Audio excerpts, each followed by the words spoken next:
तो उनकी भक्ति करो, उनकी सेवा करो तो कितना पुण्य है।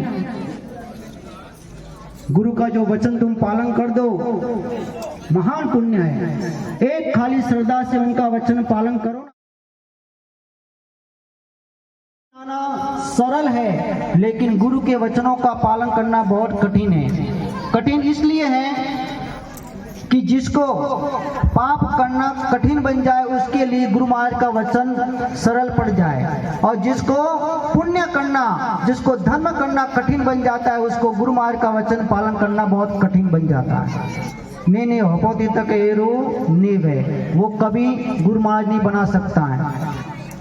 तो गुरु का वचन पालन करना बहुत महत्व का है, और जो वचन पालन करता है उसको क्या फल मिलता है सुनना। एक गुरु महाराज को 8-10 चेले थे, आपके जैसे गुरु मंत्र लिया था। 8-10 चेले हर कभी महीने में 2 महीने में गुरु महाराज की सेवा करने के लिए आते थे। ऐसे करते करते एक भगत का, उसकी बेटी की शादी आई, 1 महीना बाकी था। बहुत बेचारा पैसे से बहुत गरीब था, लेकिन गुरु महाराज की भक्ति के अंदर अटूट श्रद्धा वाला था, भक्ति भाव वाला था। उसको कोई पैसे की चिंता नहीं थी, बस गुरु महाराज मेरे घर में शांति होनी चाहिए, मेरा परिवार खुश रहना चाहिए। और गुरु महाराज की महीने 2 महीने में सेवा करने के लिए आ जाता था। उसकी बेटी की शादी आई, रेगिस्तान प्रदेश में रहने वाला था। गुरु महाराज ने कहा कि बेटा चिंता मत कर, तेरी बेटी की धूमधाम से शादी होगी, और ऐसी शादी होगी कि आज तक तेरे गांव में किसी ने भी नहीं की होगी। अभी जो दूसरे 8-10 चेले थे ना, उन्होंने हंसने लगे, मजाक करने लगे, कह रहा गुरु महाराज जी लाई अन्न तो के कमाए तो खाए, निरा ने तो घर हला रहे, न के बेटी री के धूमधाम की शादी भई, न के एरे कनिया ने की एरे शादी भई। उन्होंने खाली ऐसे ही मजाक में लिया, लेकिन जो वो भक्त था ना, उसने गुरु के ऊपर अटूट श्रद्धा थी। जी गुरुदेव, आपका आशीर्वाद से आपने जैसा बोला वैसे ही होगा। 20 दिन बाकी रहे, फिर उसने कहा गुरुदेव मेरी बेटी की शादी है, 20 दिन बाकी है बेटा, चिंता मत कर, तेरी बेटी की धूमधाम से शादी होगी। 15 दिन बाकी रहा, फिर उसने कहा, गुरुदेव ने फिर कहा कि बेटा तेरी बेटी की धूमधाम से शादी होगी। 10 दिन बाकी रहा, और उसने कहा गुरुदेव मुझे आशीर्वाद दो, मेरी बेटी की शादी की तैयारी करूं। और गुरुदेव ने 5 अनार के फल, दारम के फल उसको थैली में डाल के दिया, ले बेटा तेरी बेटी की धूमधाम से शादी कर लेना। 5 अनार के फल और बेटी की धूमधाम से शादी। दूसरे 8-10 चेले तो बहुत हंसने लगे, मजाक करने लगे। गुरु अनिल सेलर लाइन पोतरावियो अतरादा रोज भक्ति करता था, पोस दानम देने सेलम पोतरावियो, धूमधाम की शादी हुई, मजाक करने लगे। उसने गुरुदेव के ऊपर अटूट श्रद्धा, 5 दानम लेके अपने गांव में चला गया। उस दिन हुआ ऐसा कि राजा की जो राजकुमारी थी ना, उसके अचानक पेट में दर्द होने लगा।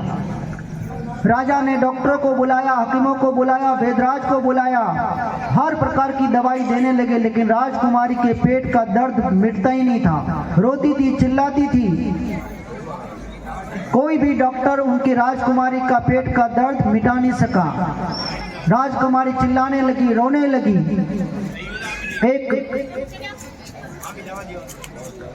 एक डॉक्टर आया, आयुर्वेदिक डॉक्टर आया, और उसने राजकुमारी का पेट देखा और उसने कहा कि राजा साहब तुम्हारी बेटी का मैं 5-10 मिनट के अंदर इसकी मैं तकलीफ दूर कर सकता हूँ, लेकिन मुझे दारम चाहिए, दारम का जूस जो मिल जाए तो मैं 10 मिनट के अंदर आपकी बेटी का दुखावा मैं मिटा सकता हूँ, नहीं तो तुम्हारी बेटी मर जाएगी। राजा था, राजा ने ऑर्डर किया कि जाओ इस गांव के पास जिसके भी पास दारम हो उस भाई को मेरे पास में लेके आओ। और वो गुरु का चेला उसी दिन आया था। गुरु महाराज ने 5 दारम दिया हुआ था। जैसे ही बात सुनी उसने कहा कि मेरे पास दारम है, चलो तुमको राजा बुलाता है। राजा ने उसका आदर सम्मान के साथ में उसको राज दरबार में सिंहासन पर बिठाया। 5 दारम थे, उस डॉक्टर को दिया। उसने उसका जूस निकाला, रस निकाला। उस डॉक्टर ने उसके अंदर अपने पास रही हुई दवा को डाली और हिला के उस बेटी को पिलाया। और जैसे ही पिलाया 10 मिनट के अंदर उसका रोग दूर हो गया और वो राजकुमारी हंसने लगी। पिता से कहने लगी कि पिताजी, मेरा दर्द सब मिट गया है, अब मैं बहुत खुश हूँ। और जिसने भी ये दारम लाया है, मेरी इच्छा है कि उसकी हर इच्छा पूरी कर देना। राजा तो खुश हो गया। उस आदमी को गले लगाया कि वाह, तूने मेरी बेटी की जान बचाई है, बोल मैं तेरा क्या भला कर सकता हूँ। उसने कहा कि राजा साहब, बस आप रो आशीर्वाद साजे, 10 दिन के बाद मेरी बेटी की शादी है। राजा ने कहा कि तेरी बेटी की शादी, जा, तेरी बेटी वो मेरी बेटी है, तेरी बेटी की शादी मैं धूमधाम से करूंगा और ऐसे करूंगा कि आज तक किसी ने भी इस गांव में नहीं की। ये देखो, जो गुरु महाराज ने वचन किया था ना, वो ही वचन सामने आया। और राजा ने पूरा गांव शृंगारा, घर घर के अंदर मेवा मिठाई बांधी, तोरण बंधवाए और उसकी गरीब बेटी की धूमधाम से शादी की। ये होता है गुरु का वचन का पालन, ये होता है गुरु की कृपा।